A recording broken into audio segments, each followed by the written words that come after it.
तो वहाँ पे आपने देखा होगा किस तरीके से मोटिवेट किया जाता है, कैसे एक इंसान एक को अलग सा ही इन्वायरमेंट क्रिएट कर दिया जाता है कि आपको समझ में ही नहीं आएगा कि जस्ट मैं आपका या किसी और का व्यू देख कर आई हूँ। बेसिकली मैंने इसको बहुत करीब से देखा है, क्योंकि जब हम 11th और 12th में थे, अभी मैं यूपीएससी कर रही हूँ यहाँ पर।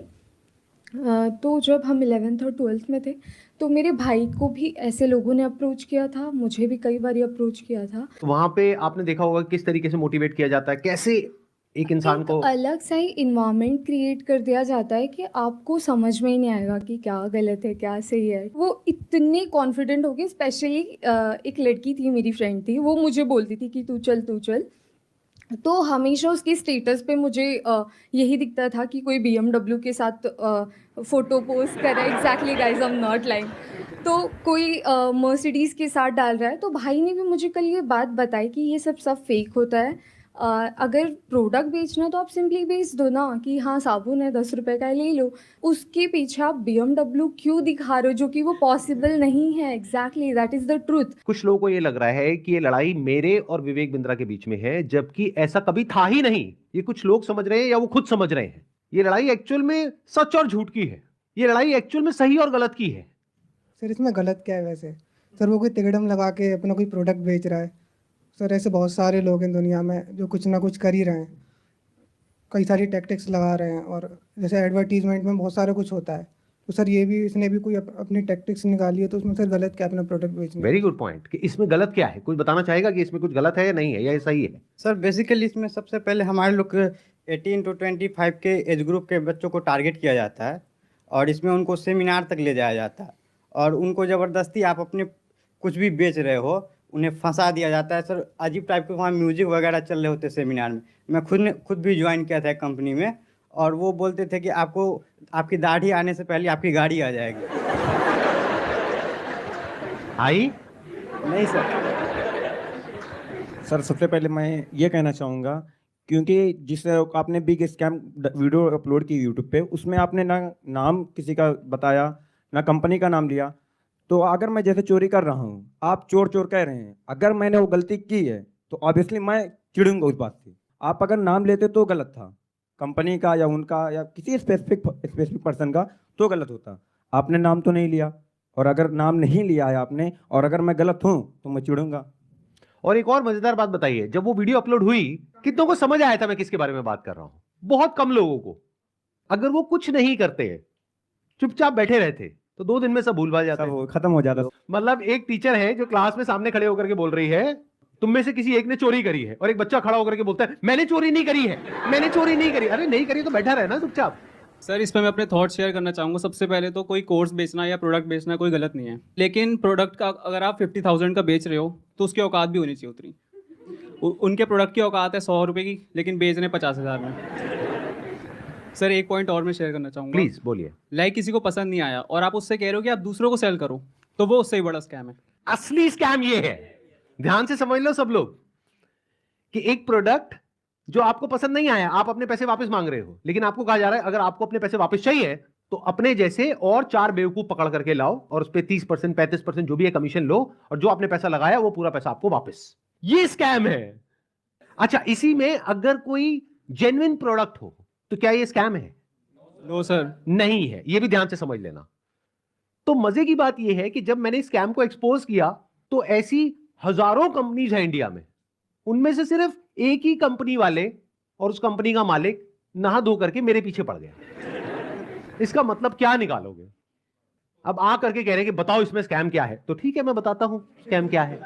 आज अच्छे से बताता हूं और पूरी दुनिया को समझाता हूं कि स्कैम होता क्या है। तो एक काम करते हैं, एक वीडियो देखते हैं। उस वीडियो को देखने के बाद में आप लोग अपने व्यूज बताइएगा कि स्कैम है या नहीं है। दोस्तों मेरा नाम नीरज है, मैं राजस्थान जोधपुर से हूँ।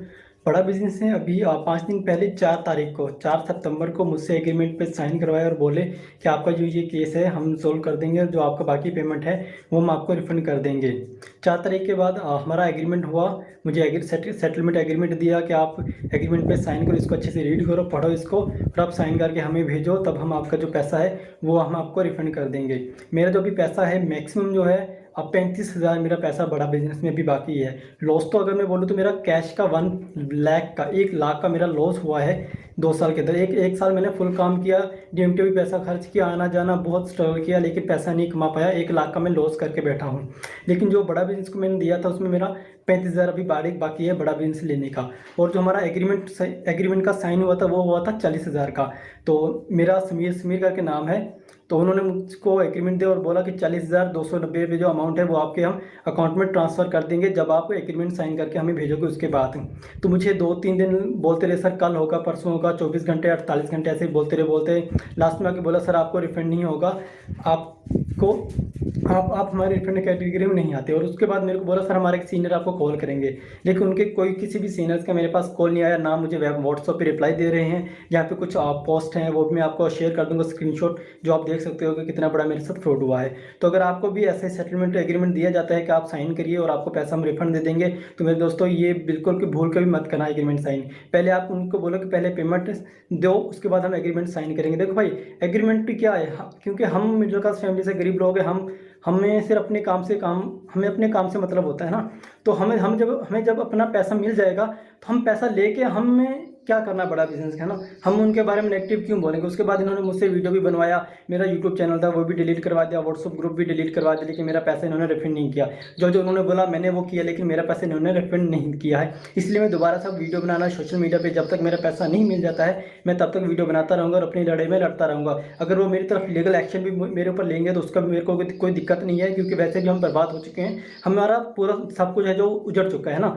तभी इससे बुरा हमारे साथ जो भी होगा वो देखा जाएगा, और जो बुरा हमारे साथ हो चुका है इससे ज़्यादा बुरा हमारे साथ नहीं हो सकता है ना, और ना भी वो कर सकते हैं। जितना बुरा होना था वो हमारे साथ हो चुका है। मैं जब भी आईबीसी के बारे में सोचता हूँ मुझे ऐसा लगता है कि मेरा पैसा भी बर्बाद हो गया, मेरा टाइम भी बर्बाद हो गया। मैंने इतना ट्रस्ट किया था विवेक बिंद्रा जी पर, मेरा ट्रस्ट भी चला गया और मुझे सुसाइडल थॉट आते हैं। और मैं अगर कंपनी मेरा पैसा रिटर्न नहीं करती है तो मैं सुसाइड करूँगा।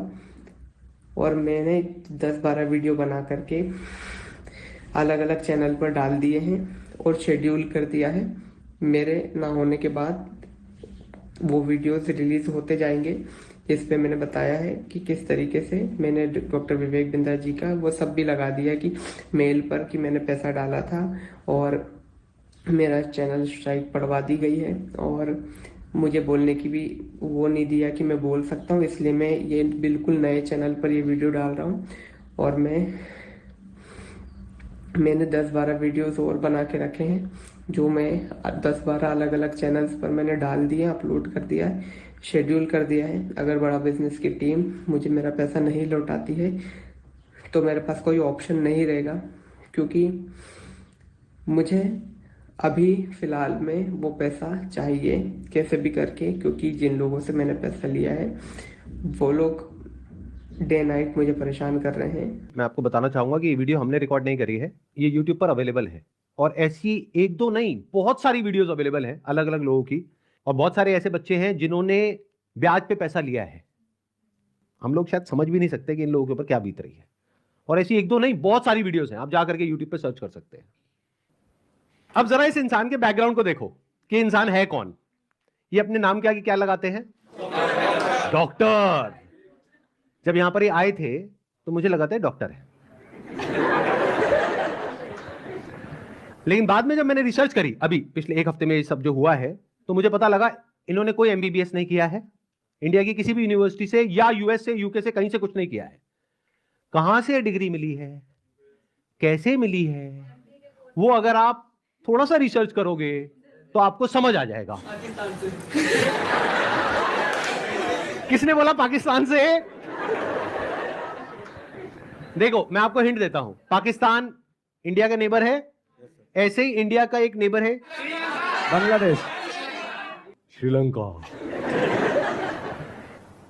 अभी काम करते हैं, अब लीगली बात करते हैं कि स्कैम है या नहीं है, कि मतलब हमारी कंट्री का जो लॉ है वो क्या बोलता है, उसको स्टडी करते हैं। उसके लिए मेरे पास में कुछ डॉक्यूमेंट्स हैं, इसका मैं लिंक दे दूंगा अपने वीडियो के डिस्क्रिप्शन में नीचे, तो आप क्लिक करके डायरेक्टली जा करके गवर्नमेंट की जो वेबसाइट्स हैं वहां पे जा करके देख सकते हैं, पढ़ सकते हैं। ये मैं नहीं कह रहा हूं, हमारी कंट्री की गवर्नमेंट कह रही है, ये उनके नोटिफिकेशंस हैं। सबसे पहले ये समझो कि ये जो स्कैम्स है ना इस तरह के, ये आज से नहीं चल रहे हैं, ये पिछले 100 साल से चल रहे हैं। तो इसके लिए 1978 में एक एक्ट बना था जिसको बोलते हैं prize chit and money circulation act, जहां पर के इस तरह की जो मनी सर्कुलेशन स्कीम्स होती हैं या पिरामिड स्कीम्स होती हैं उन सबको बैन कर दिया गया था। मतलब